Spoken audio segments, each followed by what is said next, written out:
Assalamualaikum warahmatullahi wabarakatuh. Perkenalkan, nama saya Rusfika dengan NIM 02502023. Pada video kali ini saya akan menjelaskan langkah-langkah menggunakan Smart PLS 3 guna untuk melengkapi tugas Case-Based Learning atau PBL mata kuliah Statistika Ekonomi. Langsung saja ke langkah-langkahnya. Yang pertama, kita buka Smart PLS-nya dulu. Setelah itu kita klik yang New Projects. Kita tinggal bikin untuk kita ganti namanya CBL Statistika Ekonomi. Oke. Nah, kalau sudah membuat new project, kita double klik untuk mengimpor data yang mau diolah. Nah, kalau sudah menemukan datanya, kita tinggal klik. Habis itu buka. Habis itu oke. Nah, kalau sudah muncul datanya, kita double klik lagi di bagian sini yang CBL Statistika Ekonomi. Nah, double klik. Nah, kita tinggal membuat ini. Tinggal pencet latent variable. Kita buat ada 4 untuk X1 sampai X4 dan 1 buat Y-nya. Nah, kita klik select untuk memindah-mindahkan agar rapi.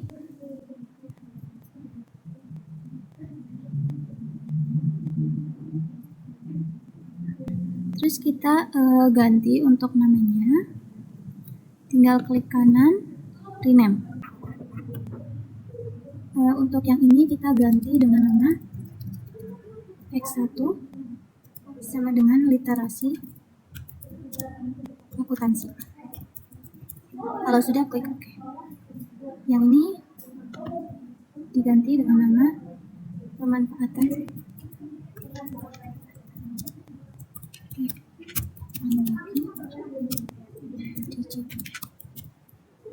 Oke. Untuk yang ini,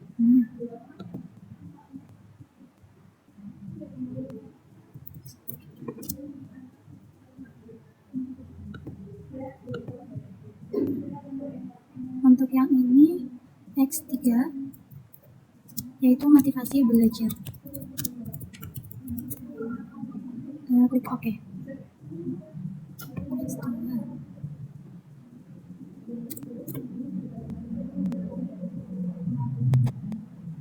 Ini juga diganti. Untuk X4 itu lingkungan akademik. Nah, oke. Untuk Y-nya itu kompetensi mahasiswa akuntansi.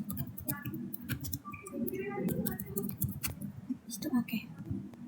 Nah, kalau sudah seperti ini, kita klik connect. Dari yang X1 kita tarik sampai kita klik yang X1 ditarik sampai yang Y. Kalau sudah diklik, yang X2 juga ditarik ke Y, X3 juga ditarik ke Y juga, X4 juga ditarik ke Y-nya. Kalau sudah di-select, sudah dikonekkan seperti ini, kita tinggal memindahkan data yang di kanan untuk ke sebelah, kita pindahkan data yang kiri ke sebelah kanan. Kita tinggal pilih yang X1 sampai X5. Ini dipindahkan ke X1 yang ini. Nah, begitu pula yang lain.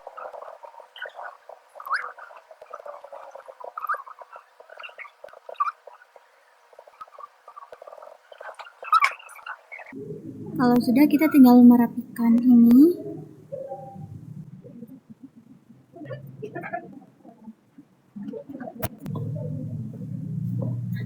Kalau sudah dirapikan, kita rename juga di bagian sininya. Satu.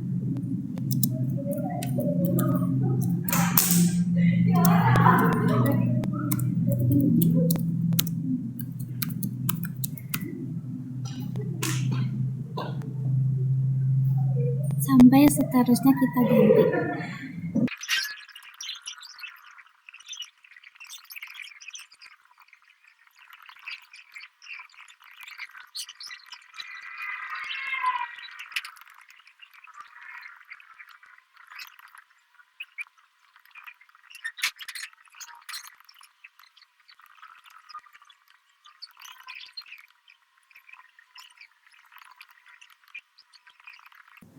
Nah, jika sudah mengganti ininya sesuai prosedur yang diberikan, kita tinggal ke bagian calculate, habis itu klik yang PLS algorithm.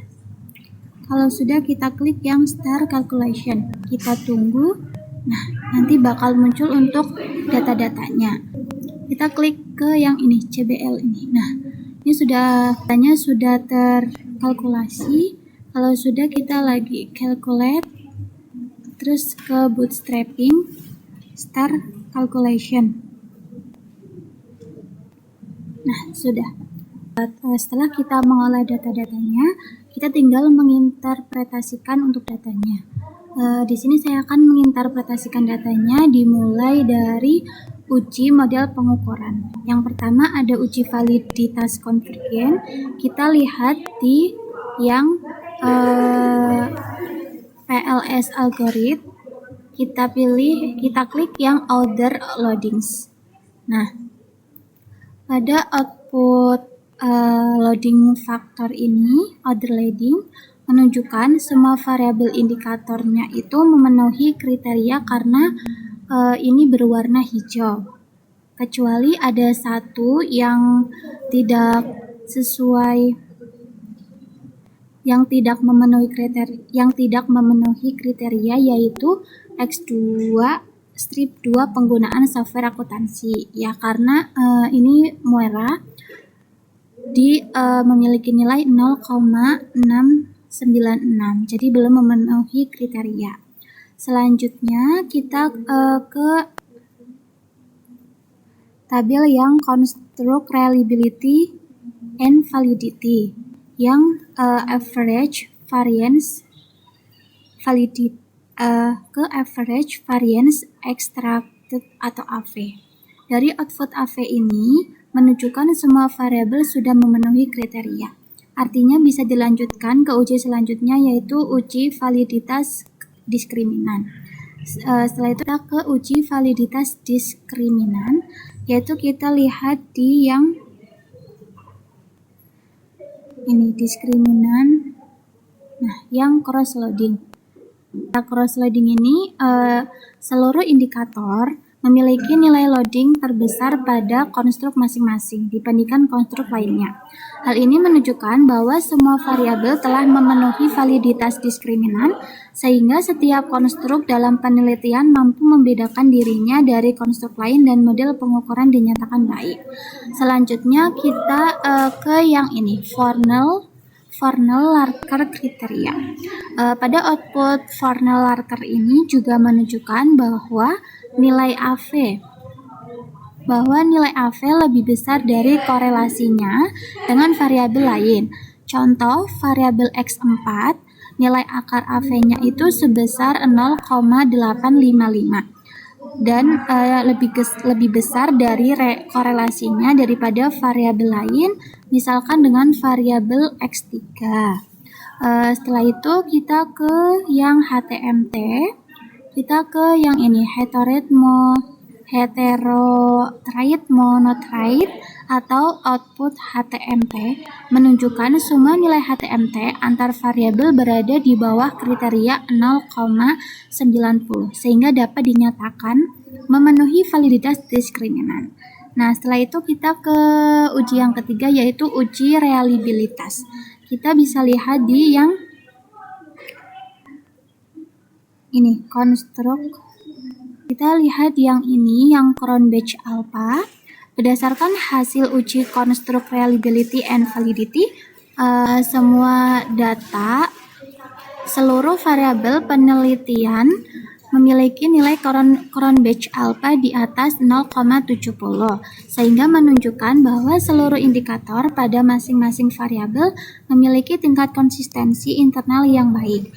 Nilai seluruh variabel juga berada di batas minimum 0,70, sehingga konstruk dinyatakan reliabilitas. Selain itu, nilai komposit reliability pada semua variabel berada di atas 0,70, yang menunjukkan bahwa setiap konstruk memiliki reliabilitas yang baik.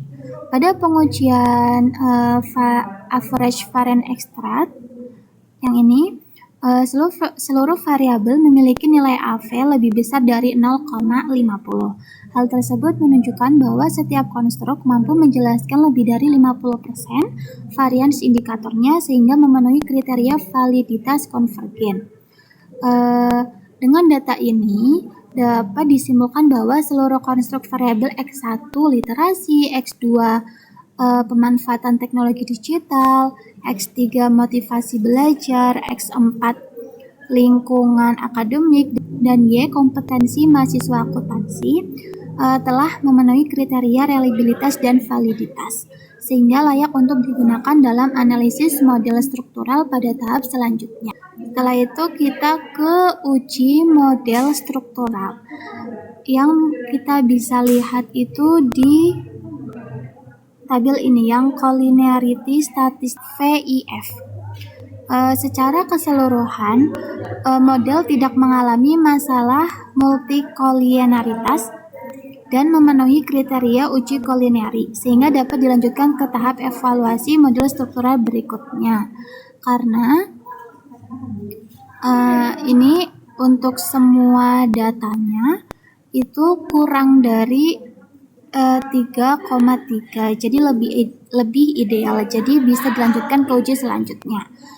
Selanjutnya kita interpretasi yang tabel R-square. Nilai R-square sebesar 0,484 berada di atas 0,25 dan mendekati 0,50, artinya variabel ini dalam model hanya mampu menjelaskan 48,4% variabel, sedangkan 51,6% sisanya dipengaruhi oleh variabel lain yang tidak dimasukkan dalam model penelitian. Selanjutnya kita ke yang F-square. Diketahui bahwa variabel X1 literasi akuntansi memiliki nilai F sebesar 0,473 yang menunjukkan pengaruh besar terhadap kompetensi mahasiswa akuntansi Y. Selanjutnya, variabel pemanfaatan teknologi digital atau X2 memiliki nilai F2 sebesar 0,001 sehingga tidak memberikan pengaruh yang berarti terhadap kompetensi mahasiswa akuntansi. Selanjutnya, variabel motivasi belajar atau X3 memiliki nilai F2 sebesar 0,271 yang termasuk kategori pengaruh sedang. Sedangkan lingkungan akademik atau X4 memperoleh nilai F2 sebesar 0,063 yang menunjukkan pengaruh kecil terhadap kompetensi mahasiswa akuntansi. Dari semua tabel ini, data ini dapat disimpulkan bahwa variabel yang memberikan pengaruh paling dominan terhadap kompetensi mahasiswa akuntansi atau variabel Y adalah literasi akuntansi X1. Sedangkan pengaruh paling rendah berasal dari pemanfaatan teknologi digital atau variabel X2. Nah, setelah ini kita ke uji berikutnya, yaitu uji hipotesis. Kita bisa lihat di patch koefisien di bagian yang bootstrapping. Nah, yang patch koefisien. Nah, kita lihat dari datanya, ini ada X1 literasi akuntansi terhadap variabel Y kompetensi mahasiswa akuntansi, yaitu datanya koefisien jalurnya sebesar 0,506 dan tes statistiknya itu di 7,960 dan p-value-nya itu 0,000. Karena value-nya itu kurang dari 0,05 maka hipotesis diterima. Artinya kompetensi dosen berpengaruh positif dan signifikan terhadap prestasi belajar. Selanjutnya kita ke variabel selanjutnya, variabel X2 pemanfaatan teknologi digital mempengaruhi Y kompetensi mahasiswa akuntansi. Koefisien jalurnya sebesar 0,021. Selanjutnya untuk tes statistiknya itu 0,200 dan p-value-nya itu 0,841. Karena ini itu lebih besar dari 0,05, maka hipotesis ditolak. Artinya lingkungan belajar tidak berpengaruh signifikan terhadap prestasi belajar. Nah, untuk selanjutnya kita ke variabel X3 yang motivasi belajar mempengaruhi kompetensi mahasiswa akuntansi. Untuk koefisien jalurnya itu sebesar 0,382. Untuk statistiknya itu 5,447. Untuk p-value-nya itu 0,000. Karena ini itu kurang dari 0,05, maka hipotesis diterima. Artinya kompetensi dosen berpengaruh positif dan signifikan terhadap prestasi belajar. Yang terakhir ada variabel X4 lingkungan akademik mempengaruhi Y kompetensi mahasiswa akuntansi. Untuk koefisien jalurnya itu sebesar 0,189, statistiknya 2,631, p-value-nya sebesar 0,009. Karena ini kurang dari 0,05, maka hipotesis diterima. Artinya kompetensi dosen berpengaruh positif dan signifikan terhadap prestasi belajar. Untuk kesimpulannya, dari 4 hipotesis yang diuji, maka hanya ada 3 hipotesis yang diterima, yaitu yang pertama X1 literasi akuntansi, yang kedua ada X3 motivasi belajar, yang ketiga X4 lingkungan akademik. Sedangkan satu hipotesis ditolak, yaitu variabel X2 pemanfaatan teknologi digital, tidak berpengaruh signifikan terhadap kompetensi mahasiswa akuntansi. Nah, kita beralih ke selanjutnya, kita klik yang PLS algorithm. Kita klik yang indikator data correlation. Nah, dari data ini diperoleh ada data sebesar 1000 yang membentuk garis diagonal dari kiri ke bawah kanan, ke kanan bawah. Nilai tersebut menunjukkan korelasi setiap indikator terhadap dirinya sendiri, sehingga memiliki hubungan yang sempurna. Sementara itu, nilai korelasi antar indikator di atas dan di bawah diagonal memiliki nilai yang sama karena matriks korelasi bersifat simetris. Nah, sekian untuk penjelasan langkah-langkah menggunakan aplikasi Smart PLS dan interpretasi datanya. Maaf apabila ada salah kata. Sekian, terima kasih. Wassalamualaikum warahmatullahi wabarakatuh.